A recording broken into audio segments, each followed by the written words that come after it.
Dalam kajian tasawuf, nafsu dapat diklasifikasikan menjadi 7 bagian.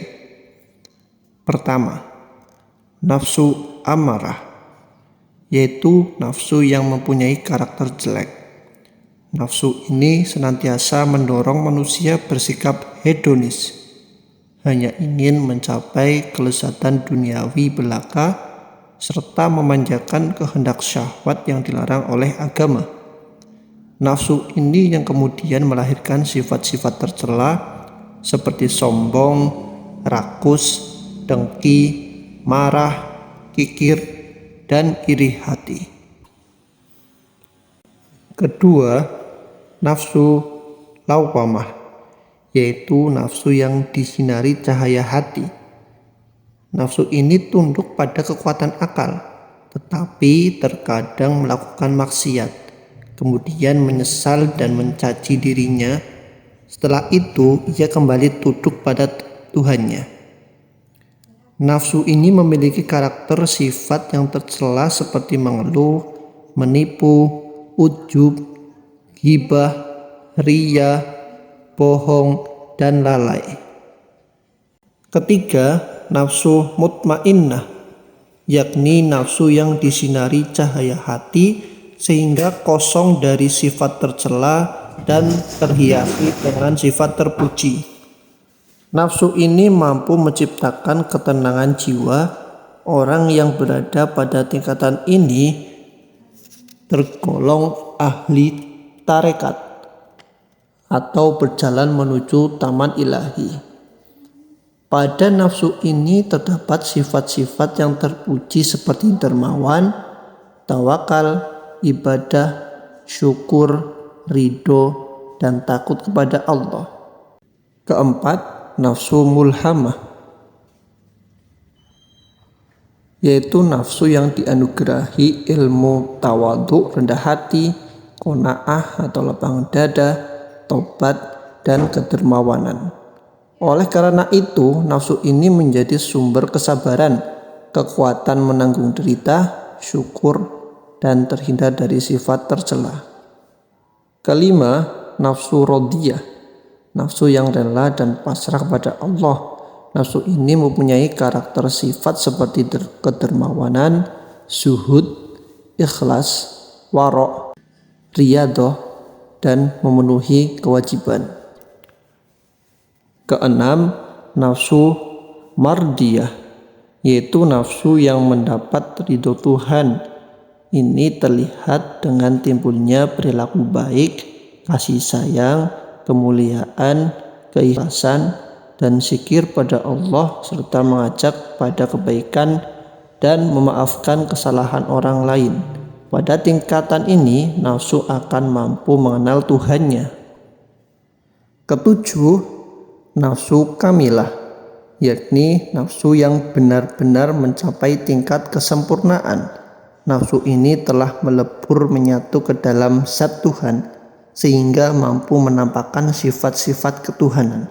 Nafsu ini selalu memotivasi diri untuk beribadah dan mendapat anugerah ilmu keyakinan. Ia hanya merasakan kebaikan hakiki bila bersama dengan Tuhannya. Dari 7 macam nafsu di atas dapat disederhanakan menjadi 3 kategori besar. Pertama, nafsu zun, yaitu nafsu yang selalu berbuat kejahatan. Masuk kategori ini adalah nafsu amarah. Kedua, nafsu sabikun bil akhirat, yaitu nafsu yang selalu berpacu dalam kebaikan. Masuk pada bagian ini ialah nafsu mutmainnah, mulhammah, rodiyah, mardiyah, dan kamilah. Ketiga, nafsu muqtasid, yakni nafsu yang suatu saat berbuat baik, namun di kali yang lain terjerembab dalam kawah kemaksiatan. Termasuk dalam derajat ini adalah nafsu lawwamah. Allah Subhanahu wa Ta'ala berfirman dalam Quran surat Al-Fatir surat ke-35 ayat 32, Lalu di antara mereka ada yang menganiaya diri mereka sendiri, dan di antara mereka ada yang pertengahan, dan di antara mereka ada pula yang lebih dahulu berbuat kebaikan dengan izin Allah. Dari pernyataan yang sudah dijelaskan, bisa disimpulkan bahwa tak semua nafsu jelek, tetapi ada pula yang baik. Pertanyaan yang muncul selanjutnya adalah, bagaimana seseorang mengontrol nafsu yang jelek itu menjadi baik?